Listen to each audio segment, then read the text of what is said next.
السلام عليكم ورحمة الله وبركاته صاحب بيال مالكس دنيا ka joogtaan ku soo wada maanta iyo wararka ugu waaweyn Hindiga ama aflaamta Hindiga iyo Bollywoodka waxaanu soo qaadan doonaa akhbaraadkii ugu dambeeyay aflaamta Hindiga qodobadaanu soo qaadan doonana waxa kamid ah aktarka caanka ah ee Shahid Kapoor u dabaaldegaya dhalashada xaaskiisa Meera furiinka Imran Khan iyo xaaskiisa iyo wali waxaanu soo qaadan doonaa qodobo ay qayb ka tahay ama uu ka yahay Priyanka Chopra oo doonaysa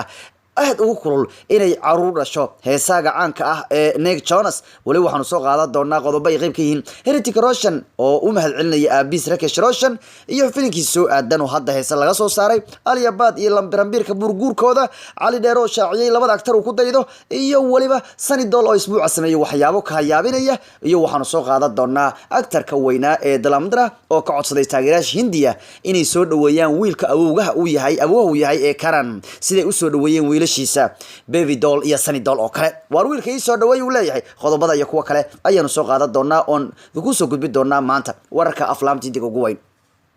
haddaba warka ugu weyn aflaamta Hindiga ayaanu gudagali doonaa iyagoo faahfaahsan aktarka caanka ah ee Shahid Kapoor ayaa toddobaadka baraha bulshada kula dabaaldegay xaaskiisa Meera Rajput waa gacalisidiisa waan xaaskiisa gabadhan waa gabadha nasiibka badan ee Shahid Kapoor heshayo sababtoo ah aktarkan wuxuu iska soo diiday inuu guursado oo nolosha la wadaago atriishooyin badan oo Hindiya aktarada weynadna waxay ahayd Kareena Kapoor bayaheedo si lamid Amrita iyo kuwa kale way jireen oo ninkan uu soo shukaansaday balse marnaba ma doonin Shahid Kapoor in uu guursado qof ay isku shaqeeyeen yani haduu isagu actor yahay ma doonin inuu actor kale guursado sababtoo ah mar biyo miiskiisa cuntada in looga sheekeeyo filim Hebelman soo wada filimkaasaan keeni doonaa filimkan baan keeni doonaa ma doonay waxa ka gurigiisa markuu tago wuxuu doonayaa in uu galo mawjad ka duwan mawjadii uu filimada ka soo shaqeynay sidaas daraaddeedna wuxuu doortay gabadhan oo ahayd gabar ardayada Meera Rajput hadda waxaaskiisa waxay u dabaaldegaysaa 25 sano guuradeeda yacni waxay noqotay gabadhu tanu 25 sano jir bay noqotay waxaana ay baraha bulshada ku wadaagaysay ama Instagram-keeda baraha bulshada ku wadaagaysay sawirada iyada iyo ninkeeda iyo asxaabteeda iyo familkeeda oo u dabaaldegaya dhalashadeeda Shahid Kapoor ayaa gabadhan ardayada ahayd ee Meera Rajput oo hadda 25 sano jirka noqotay waxa uu guursaday sanadii 2015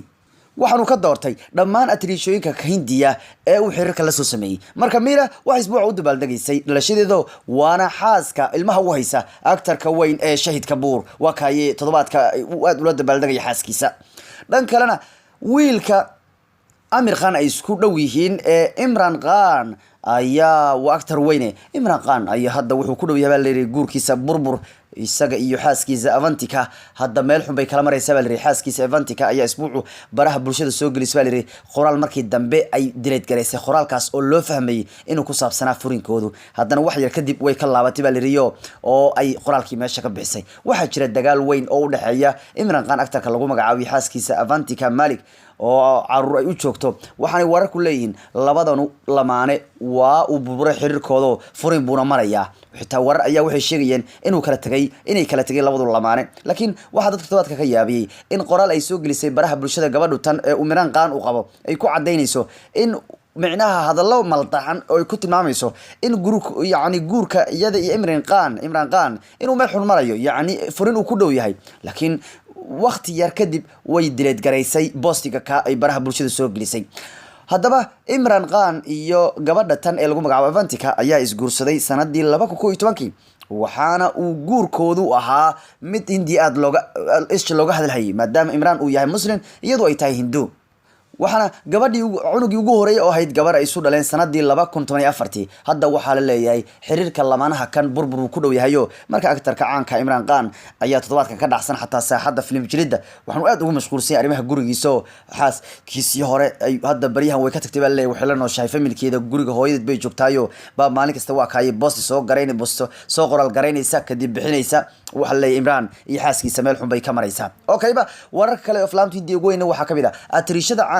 Priyanka Chopra ayaa cadeysay mustaqbalka dhow wax ay doonayso yoolka ay leedahay mustaqbalka ugu soo aadan yani waxa ay gabadhu tan ka hadashay atriishada caanka Priyanka Chopra oo mid kamid ah atriishooyinka ugu weyn Hindiya marna noqotay quruxda adduunka oo dhan gabadha ugu quruxda badan adduunka way noqotay iska badhaaf Hindiya Priyanka ayaa ka hadashay waxa ay ka doonayso mustaqbalka waxa ay dhawaan rajeynayso inay gacanta ku dhisho ujeedka ugu weyn ee ay leedahay ka hadashay atriishada tan waxaanay gabadhu tan cadeysay waxa ugu weyn ay doonayso inay tahay in ay guryo dhisato yani guryo inay gadato ta kalena waxa ay ujeedkeedu waxyaabaha kamid ah sanadkan ay aad ka wacdaysay kamid ah inay carruur u yeelato ama ay carruur u dhasho heesaaga caanka ah reer Mareykan Nick Jonas gabadha tan waxa aroosay fanaan weyn oo reer Mareykan ba aroosay oo Nick Jonas ayada hindi dhanba kuma soo laabanba waxay ka weyn bay gashatay oo nin Mareykan baa guursaday baryaanka dhalmaana waa nin ramad weyn weeyaan baryaanka Chopra waana quruxdii hore adduunku intii waa ka tagtay oo nin Mareykan baa guursaday oo fanaan ah marka waxay leedahay yoolka aan ka leeyahay mustaqbalka dhow adduunka yoolkeeda weyn waxay sheegtay marka in ay doonayso inay guryo gadato waxa kale ugu miisan ay tahay in ay carruur dhasho aktarka yani heesaaga kan ee weyn ee Nick Jonas waxay sheegtay aniga waxaan doonayaa waa guri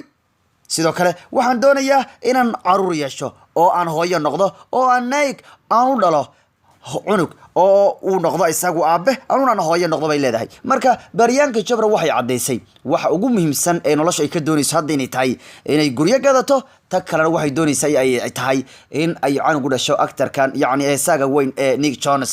iyadu waa ka Mareykan hadda ku nool iyo Hindiyaba in badan Mareykan bay jirtaa dhan kalena iyadoo toddobaadku aan idin soo gudbiyay sheeko ku saabsaneyd in Hindiya iyo dunidaba looga dabaaldegay maalinta macalinka adduunka ayuu aktarka caanka Hrithik Roshan wuxuu aad ugu mahadcelinayay aabiis wuxuuna ku tilmaamayay inuu ahaa macalinkiisa maalinta macalinka adduunka Hrithik Roshan wuxuu baraha bulshada soo geliyay sawirka isagii aabihii oo ah Rakesh Roshan Rakesh waa director film sameeyay walibana waana actor hore waxa uu baraha bulshada soo geliyay isbuuca kan actorka caanka Hrithik Roshan sawirka aabihii Rakesh Roshan wuxuuna ku tilmaamayay inuu ahaa macalinkiisii ugu weynaa ee qofka uu maanta yahay ka dhigay wuxuu leeyahay maadaama ay tahay maalinta macalinka adduunka uu leeyahay anigu qofka maanta sida aan ahay bini aadanka aan ahay actorka aan ahay qofka iga dhig uu leeyahay marna aabahay marna saaxiibkay wuu leeyahay Rakesh Roshan waa aabaha soo saartay wiilkan Hrithik Rakesh waa film soo saare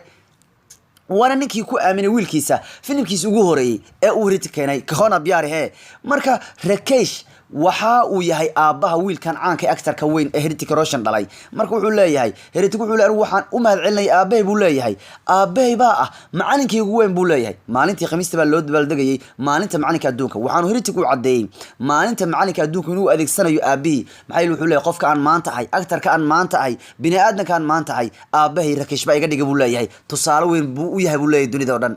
سلمي دانو عروتيسا ونقدونا بولي سيدا ابيه وكله marka Hrithik wuxuu aad ugu mahadcelinaya maalinta macalinka adduunka aabihi Rakesh oo ugu mahadcelinayo qofka uu maanta yahay inuu isagu ka dhigay Hrithik wanaana hadda wuxuu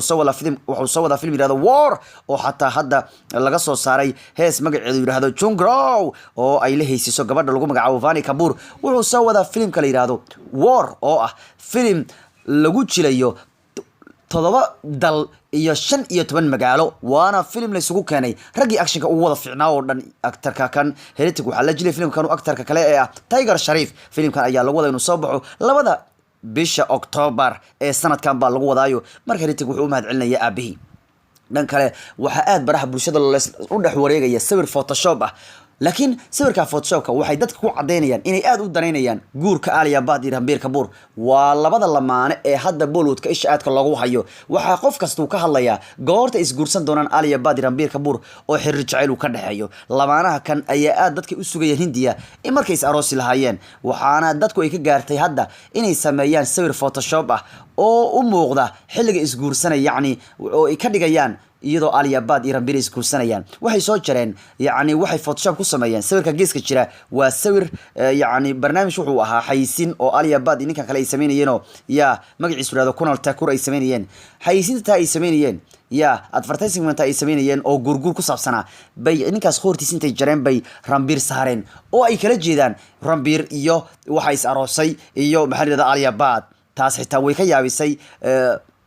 labada actor ee Alia Bhatt iyo Ranbir Kapoor sida dadku dhan ay u daneynayaan guurkoodu marka sawir Photoshop baraha bulshada wareegayo sawirkan kan laga soo koobiyay qoorta ninkan la kor saaray qayrta Ranbir gabadhuna ay Alia Bhatt hayo Alia iyo guurkooduba aad Hindiya looga wada sugaya walow sawirku uu been yahay Amitabh Bachchan wuxuu cadeeyay labada actor uu ku daydo waligi qof kasta wuxuu leeyahay qof uu ku daydo qof kasta wuxuu leeyahay qof uu ku dayin jiray yaraantii haddaba Amitabh Bachchan oo hadda jiilka soo baxay Hindiya ay ku daydaan maadaama uu yahay actor weyn taajir weyn oo yahay Hindiya asaguna wuxuu waxa jira laba actor uu ku dayanayo haddaba toddobaadka wuxuu Amitabh Bachchan ama cali dheer ka hadlay labada actor uu ku daydo waxaanu cadeeyay mid kamid inuu yahay Dalip Kumar waa ninka noqday wax badan ninka ugu fiican actor-ka ugu fiican sanadka Hindiya walow mar dambe Shah Rukh Khan uu ka daba yimaaday Dalip Kumar waa ninka soo dadashay abaalmarinta actor-ka ugu fiican sanadka Hindiya sidoo kale waxaa liiska ku jirta gabadha lagu magacaabo tiradii caanka ahayd ee hore ee weyneed ee Waheed Rahman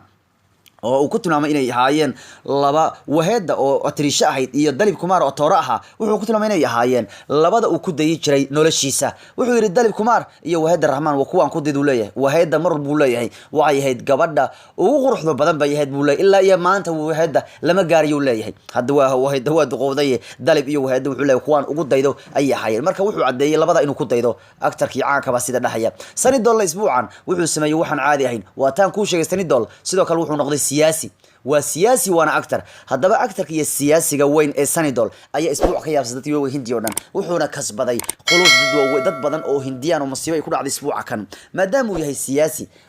waxa toddobaadkan ay ku beegneed maalinta la soo saaray boorsamintada filimka wiilkiisa uu soo wado ee Karan Deol wiilkiisa Karan Deol filimkiisa balbal dilkii baas boorsamintadiisa ayaa maalmood la soo saaray waxay ahayd inuu asagu ka qayb galo asagu waa filimka soo saariisan weeyaan Sunny Deol waana wiilkiisa wax filimkii ugu horeeyay keenayo maadaama wiilkiisa filimkii ugu horeeyay uu keenayo waxay ahayd xitaa inuu bandhig kala soo qayb galo wuu rabay laakiin maanu suurta galin maxaa yeelay maadaama uu yahay nin siyaasi ayaa masiibo waxay ka dhacday magaalada Gurdaspur masiibada taas oo keentay in ay ku dhintaan ugu yaraan 23 ruux 27 kale ay ku dhaawacmaan dab ka kacay taas oo keentay in Sunny Deol uu ka joogsado inuu aado wiilkiisa filimkiisa ugu horeeyay inuu kala qayb galo waxaana uu yaani soo bandhigiisa inuu kala qayb galo wuxuuna ka doortay baa leeyahay dadkii musiibada ku dhacday wuu aaday taas oo filimkan film sameeyaha iyo siyaasiga dad badan qulubta ku kasbaday yaani wuxuu muujiyay howlihiisa gaarka ah shaqooyinkiisa gaarka iyo arrimaha familkiisa inay ka muhiimsan yihiin ta shacabka dadkiisa shacabka dalkiisa Hindiya maadaama uu siyaasi yahay wuxuu ka doorbiday baa leeyahay filimka wiilkiisa lagu soo bandhigayay markii ugu horeysay film uu keenay wiilkiisa wuxuu ka doortay musiibada ta oo dadkii u tacsiinay baa leeyahay Sunny Deol tobaadka uu kasbaday qulubta dad badan baa leeyahay inta badan film kasta soo bixi raba boorsamintada marka la soo bandhigayo actor-ka iyo familkiisa dadkiisa ka soo qayb gala maadaama Sunny Deol uu maqnaana